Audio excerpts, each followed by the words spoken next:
Hello everyone, welcome back. I've learned how to resize my webcam so I'm not a tiny rectangle in the corner when I'm not doing something. Might be nicer. Okay, but today we're going to get back into SolidWorks and we're going to learn about dimensions. So let's jump right into it. Ah, it worked. So we're going to start a new part and then we're going to learn about a new button. Now, as always, what do we do when we begin a sketch? Come on, you can do this. Why do you? Keep going, you can do this. There we are. So, new sketch is the very first beginning, so very first thing we do. Goodness.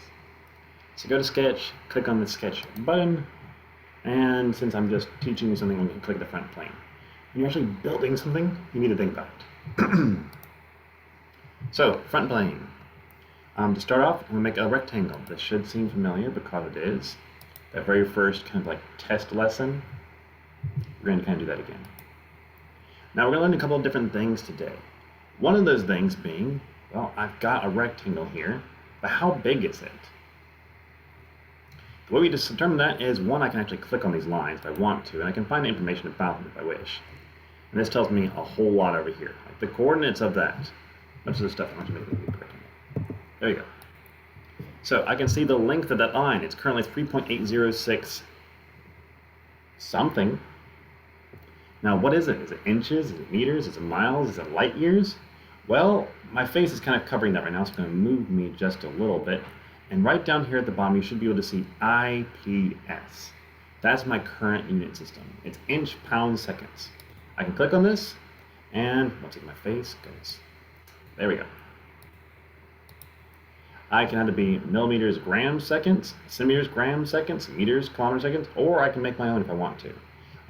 For a lot of what we're doing in this class, I really don't care what you use.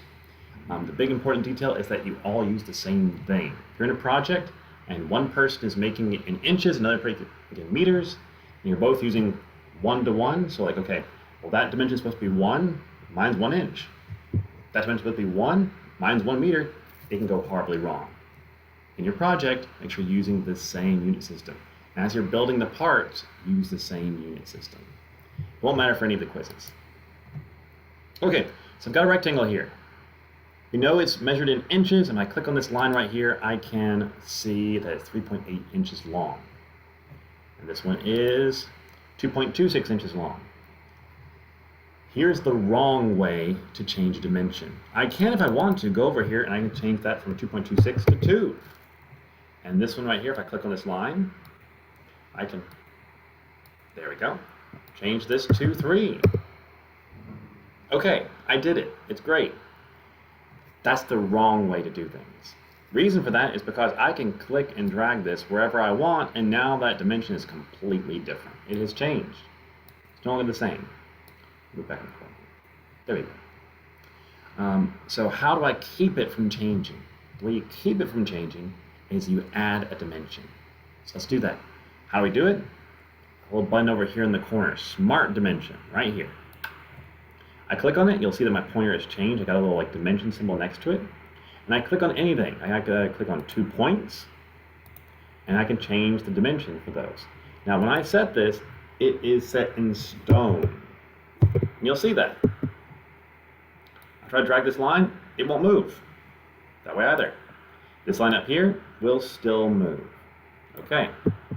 So I'm going to add a dimension to set the height now as well. There we go.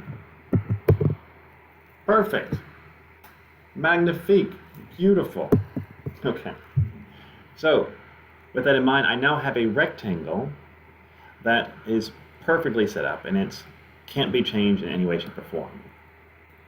This is what's called fully defined. When I say something's fully defined, I mean that I don't have to add any more dimensions to help you understand exactly its shape and size. And in fact, if I look down here at the bottom, you will see that it says fully defined. So that's good to know. If I get one of these dimensions, let's do this, complete it. It will now say underdefined. It's underdefined because it can move around. Okay, that's good enough for now. Now, kind of a 2-for-1 video, we're going to learn about one more button today. That is the Evaluate button. Now there's a reason for this. The reason we learn about the evaluate button is because you need to use section properties, this button right here, to learn something about your sketch currently. This is how you're going to be able to tell very, very quickly if you've done it correctly. And as we go forward, we'll actually see mask properties as well that will help you learn more information. But these two buttons are going to be very important, very easy to use. Just click on them, and it tells you stuff. Okay? The area is 6 inches squared. Easy. The centroid, that's where the center of it is located right here. And so a lot of other things can be seen here. The polar moment of inertia about the axes, lots and lots of stuff. Usually I'm going to ask you for the area, occasionally I ask you for the centroid, and as we go further on, I'll ask you for the mass. So those are going to be questions that let me know, is it the right shape, is it the right location, and is it the right size? So make sure you don't forget this. It's very simple. You click on section properties and you're good to go. Okay? As we go further on, I'll have to keep on giving you little tidbits of how to edit that. Now you've been following along really, really well so far. So what we're going to do is we're going to add in another rectangle in here, like this, and we're going to give it a particular size. Now, if I'm able to do it, most likely your quizzes are going to have this size be randomized. So, I'm going to set mine as, that's way too tall. What am I doing here? Okay, that's good. 1.5 there, and I'll make this guy 1. I'm just using my handy dandy Smart Dimension tool. After I've made a dimension, I can drag it around where I want it to be, just make it easier to look at. And also, since this is kind of going off the edge here, I'm going to move this guy into the middle. Now you notice that I can move this guy in the middle, couldn't I? I can move, it's terrible. Is what it is. So, with that in mind, I have one rectangle, and I have a rectangle inside that rectangle. And I'm going to go back to evaluate. I'm going to go to section properties, look at it again. And what's the area? Well, it's no longer 6 inches squared because I've taken some out of the middle. It's now 4.5 inches squared. So for this video, make a rectangle based on how I tell you to size it.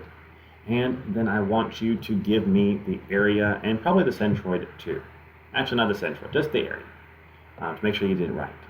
So thank you so much for listening. I hope you have a good day, and I'll see you all next time. Have a good one. Bye-bye.